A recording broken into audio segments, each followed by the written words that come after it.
Hola a todos los participantes de este foro chat sobre el método en la construcción del conocimiento. Antes de iniciar, quiero agradecer profundamente a las personas que hicieron posible para que compartamos esta experiencia de aprendizaje. El coronel Virgilio García, decano de la UNEFA Núcleo Aragua, y la doctora Jenny Olivares, jefe del área de investigación e innovaciones de la UNEFA Núcleo Aragua. Para asumir el método en cualquier investigación, lo primero que tenemos que hacer es conocer las fuentes de conocimiento. Una primera fuente de conocimiento es el doxa. El doxa no es otra cosa que ese saber cotidiano, rico en matices socioculturales, indemostrables, irrefutables, de preceptos que nos rodea a diario, de donde emergen las preguntas que se hace el investigador y ese primer acercamiento a la realidad. Otra segunda fuente de conocimiento es el abordaje epistemológico que debe hacer el investigador. Eso viene de la epistemología, que es la ciencia del conocimiento, y cuyas verdades deben ser validadas en la realidad por un sistema cognitivo determinado, que ahorita lo vamos a revisar en las próximas láminas. El abordaje del conocimiento se realiza sobre la base de los axiomas, que son los principios irrefutables que sustentan el paradigma, que es un modelo de ver la realidad. Un trabajo de investigación o una tesis doctoral debe tener isomorfismo investigativo. Eso no es otra cosa que armonizar y hacer coherente la investigación desde que se inicia con su título hasta que termina al final en cuanto a el paradigma, los referentes teóricos, la metodología, el método, los hallazgos y en el caso de las tesis doctorales, las teorías de emergencia o teorías de salida. Las diferentes miradas con que abordamos el conocimiento, es decir, axiomas y paradigmas, van a marcar sensiblemente la elección del método. De allí la importancia de estudiarlo, como les voy a explicar brevemente y en pildoritas lo siguiente. En el caso de los axiomas, del paradigma racionalista, que es el paradigma que trabaja con documentos y referencias bibliográficas y electrónicas, los axiomas es que es objetivo, que es neutro, que es libre de valores y que la visión es desde afuera. Y en el caso del otro paradigma positivista, que es el empírico positivista, los axiomas es que es experimental, es validada, es comprobable y es causa y efecto.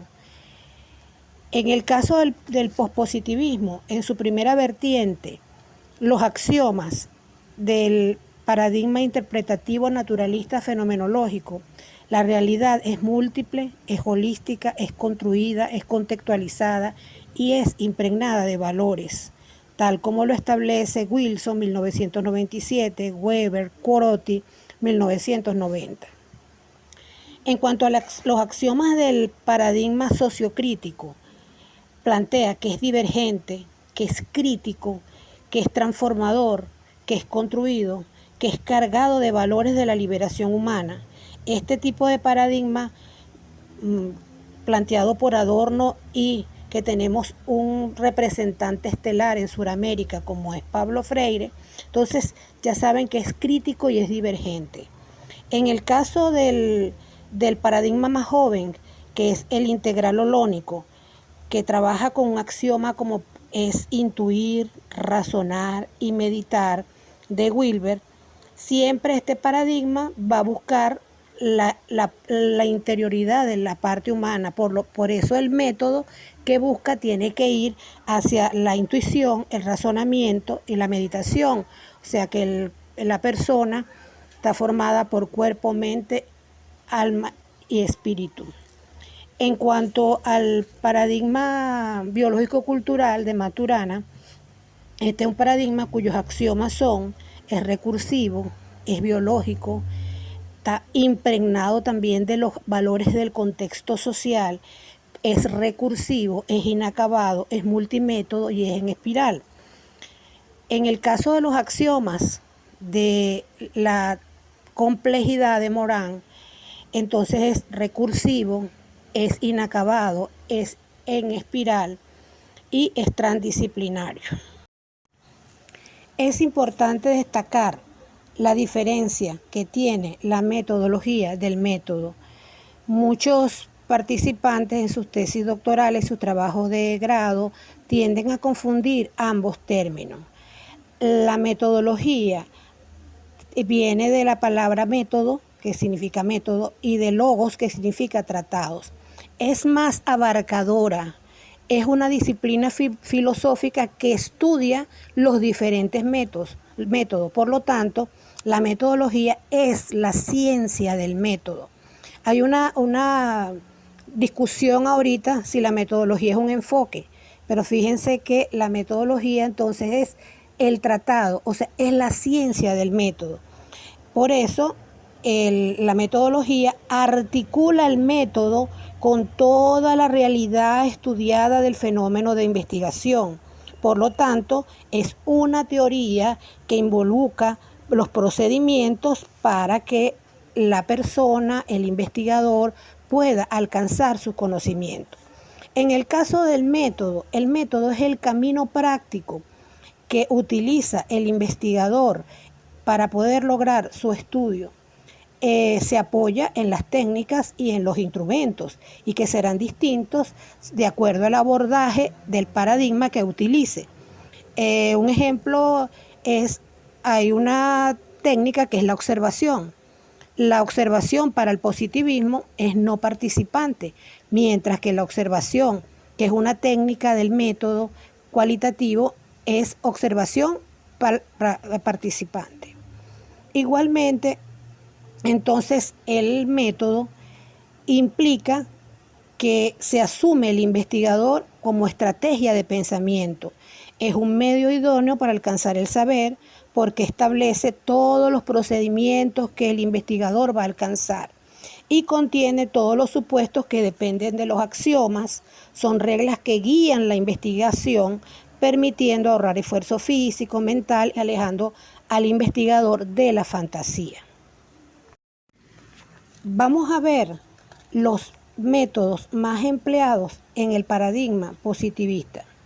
Quiero decirles a todos los participantes de este foro chat que recuerden que estas son pildoritas de los métodos, porque son muchísimos. Entonces escogí los más relevantes, porque en un libro de 200 páginas, suprimirlo a 10, 11 láminas, tuve que hacer magia para poder compartir con ustedes esta información. Pero espero que les sirvan estas pildoritas. Entonces, entre los métodos para el paradigma más utilizados en el paradigma positivista está el analítico, que viene del griego ana, que significa nuevo, y de lisis, que significa cortar. El método analítico persigue que el investigador identifique las partes que caracterizan la realidad que él quiere investigar y ¿dónde lo va a conseguir? En las fuentes primarias y secundarias. ¿Dónde? Bueno, lo va a conseguir de artículos, de la web, de los libros, o sea, material bibliográfico y electrónico. Otro método muy empleado en la investigación positivista, racionalista, es el sintético. Este método va de lo simple a lo complejo, de la causa al efecto, y se utiliza para agrupar información dispersa que se agrupa luego en una totalidad. Es especialmente útil este método sintético cuando tenemos materiales muy largos. El método deductivo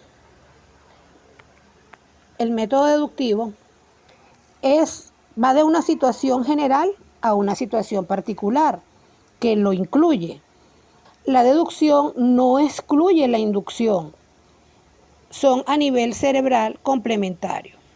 Este es un método que se utiliza tanto en el positivismo racionalista como en la vertiente empírico-positivista, porque permite hacer la deducción de los resultados. En cuanto al método didáctico, plantea la transformación de un continuo movimiento de todos los fenómenos que rigen las leyes de la dialéctica. Este método se puede utilizar tanto en el positivismo a través de documentos, como también se puede utilizar en el paradigma sociocrítico. Uno de los abordajes más hermosos que yo he visto del método deductivo en un trabajo racionalista documental que lleva hipótesis es un trabajo cuyo título es Vinculación Universidad-Sector Productivo hacia un modelo innovador del desarrollo tecnológico de la Universidad Bicentenaria de Agua. Es una tesis doctoral de Duarte 2003. Esta investigación, desde que inicia en la investigación, tanto con los objetivos, el abordaje que se hace internamente con las hipótesis, hasta llegar a la deducción de ese modelo innovador, realmente es extraordinario observarlo para aquellas personas que deseen trabajar con el método deductivo, porque es perfecto para trabajar tanto el racionalismo, que es a través de documentos, como el empírico positivista, que es a través de la comprobación, de la validación, de la confiabilización a través de un estadístico. Entre los métodos cualitativos más empleados está la historia de vida, la hermenéutica, la fenomenología, la etnografía, el interaccionismo simbólico, el estudio de casos son los más empleados. En el caso del interaccionismo simbólico, estudia la interacción social y los significados que los sujetos le dan a cualquier símbolo para modificarlo, para suspenderlo, para transformarlo. Se trabaja con el análisis de conversaciones sintácticas, semánticas y pragmáticas. En el caso de este método, la raíz disciplinar tiene 3: filosofía, sociología y psicología. La pregunta que el investigador tiene que hacerse si quiere asumir este método es ¿en qué sentido le da este grupo de individuos o esta persona a las actividades humanas para comportarse de esta manera, y si su comportamiento es socialmente aceptable? Un ejemplo de esto, que sería interesantísimo trabajar con el interaccionismo simbólico, es la situación que se ha presentado, por ejemplo, con los motorizados, que hay un momento que todos ellos en Venezuela comenzaron a comerse la flecha, ir en contravía, comenzaron cuando alguien los toca con los carros, vienen un grupo y se unen, aunque no se conozcan, a agredir al conductor. O sea, tienen unos comportamientos y que se repiten tanto en hombres como en mujeres. Entonces, esto es un tema que sería bien interesante trabajarlo para conocer en profundidad qué hay detrás de ese símbolo que ellos utilizan, qué es lo que está pasando en ese grupo humano y cómo es el comportamiento, cuál es el significado que le dan ellos a ese tipo de conductas. Los estudios de casos son uno de los métodos más antiguos que se conocen. Vienen del siglo V a.C. y ya el maestro Lao Tzu y Confucio lo utilizaban con su grupo de discípulos porque le asignaban casos para que ellos hicieran la resolución de esos problemas. Luego en Estados Unidos, en la Universidad de Harvard, ha sido utilizado para trabajar casos particulares a nivel legal. Y también Steck, que es la figura estelar, en 1998, hace todo un recorrido con los estudios de casos, que es sumamente interesante y que sería cuestión de un curso completo poder trabajar con estudios de casos. Hay dos trabajos muy interesantes, uno de doctorado de la Universidad Pedagógica Libertador, de la doctora Lupo, del 2007. A mí tuve el honor de ser la tutora de esta investigación. Es educación emocional ante el acoso en la vida cotidiana. Este trabajo se inició con un solo caso y luego, que era el caso principal, que era la persona acosada en la cotidianidad, con la teoría de la doctora Irigoyen. Luego, este caso vinieron unos informantes secundarios, entre ellos el esposo de la acosada, los dos hijos, la secretaria y el jefe del servicio de psiquiatría de la universidad donde trabajaba la persona. Este es un trabajo extraordinario donde de un caso salieron más de 350 protocolos y la doctora Irigoyen, que es la creadora del acoso en la vida cotidiana, cuando le enviamos el trabajo dijo que se habían superado realmente lo que ella había hecho con su teoría, porque la doctora Lupo adicionó con su generación teórica muchas vías para el abordaje emocional de la persona acosada en la vida cotidiana. El método hermenéutico tiene tres vertientes. Una primera vertiente que se emplea exclusivamente para el paradigma racionalista, que no es otro que a través del cual investigamos documentos, y se llama hermenéutica filológica. Este tipo de hermenéutica es la más antigua que se conoce, es de los griegos, de la era helénica del siglo III a.C. A través de ella se crearon los poemas homéricos del 525 a.C., buscan la interpretación de textos bibliográficos electrónicos de las leyes y establece la comprensión y sentido auténtico y real de los documentos. Otra vertiente, la segunda vertiente de la hermenéutica, es el paradigma interpretativo, naturalista, fenomenológico, es el método hermenéutico filosófico. Permite profundizar en los significados de las vivencias humanas con profundidad, de manera comprensiva, describiendo. Entonces describe, comprende, interpreta y genera. Se basa, para poderlo aplicar hay que trabajar con el círculo hermenéutico, y ya saben entonces que para poder trabajar con él hay que trabajar con estos verbos que se están dando aquí: describir, comprender, interpretar, generar. Entonces, este tipo de estudios es especial para las investigaciones cualitativas. En el caso del paradigma sociocrítico hay una tercera vertiente. Esta tercera vertiente es el método hermenéutico crítico, que es una visión dialéctica de la realidad. ¿Qué persigue este método? Este método persigue descubrir lo oculto, los fenómenos, acercarlo de manera de comprenderlo, pero desde una visión y una postura crítica. Aparece entonces aquí algo que se llama el kit. El kit no es otra cosa que aceptar la criticidad dentro de la hermenéutica.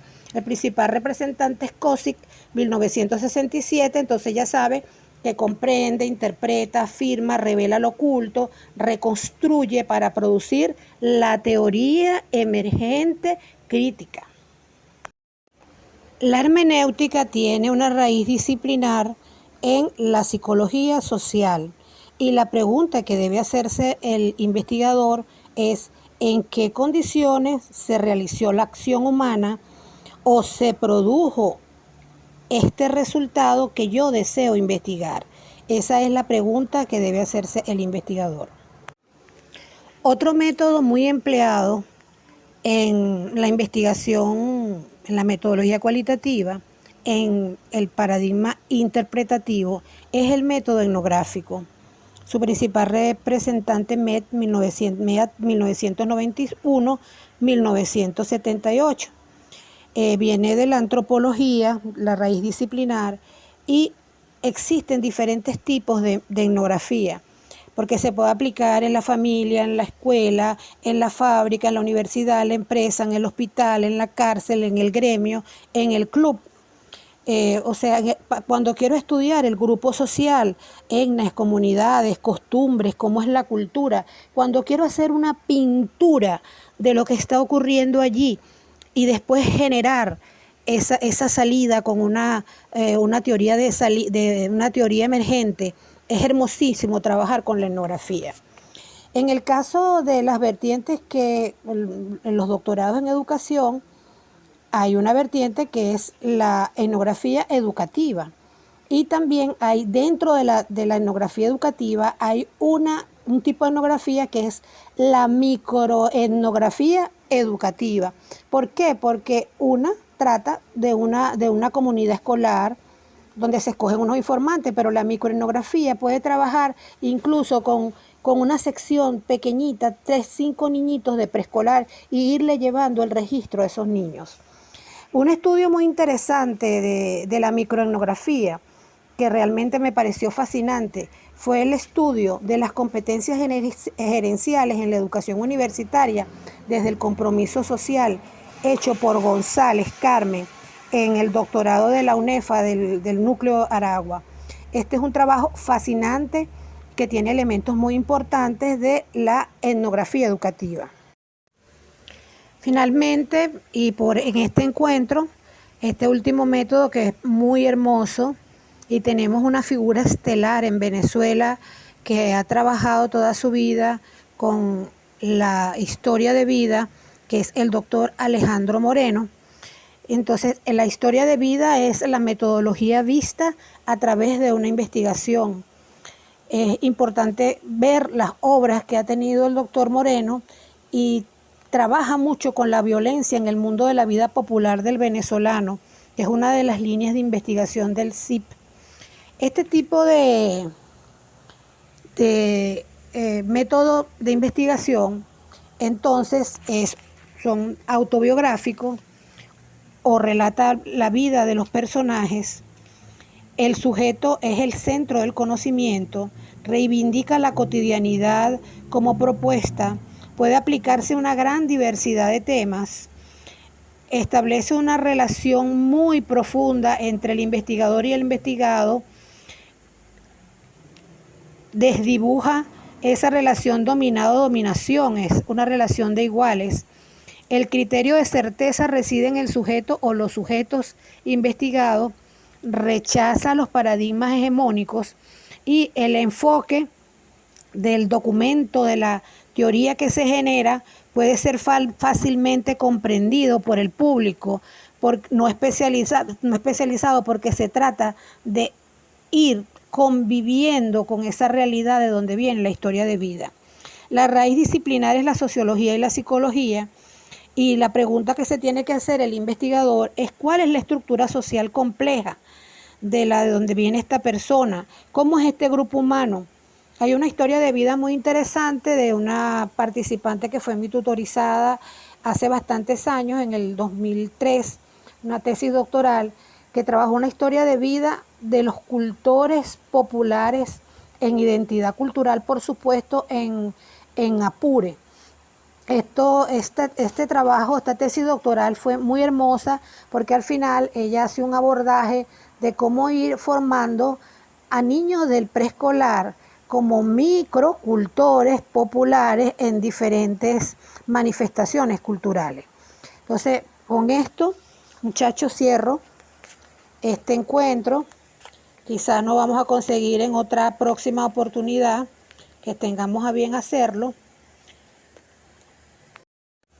Finalmente, no puedo despedirme sin decirles que cuando les acometa el miedo o le invadan pensamientos negativos con respecto a sus investigaciones, no permitan hundirse en ese terreno pantanoso. Cierra tus ojos, elévate a lo más alto que puedas, escala hacia la cumbre de tus deseos más altos y más sublimes. Allí encontrarás la culminación de tu trabajo de grado o tu tesis doctoral. Recuerda con el mayor afecto, todos los investigadores cometemos errores. hay que reivindicar el error como una forma de aprendizaje. Sé que eres capaz, sé que lo vas a lograr y que la investigación te lleva de la mano a construir esa hermosa vivencia que te genera alegría, éxito, prosperidad. Muchas bendiciones y muchas gracias a todos por oírme.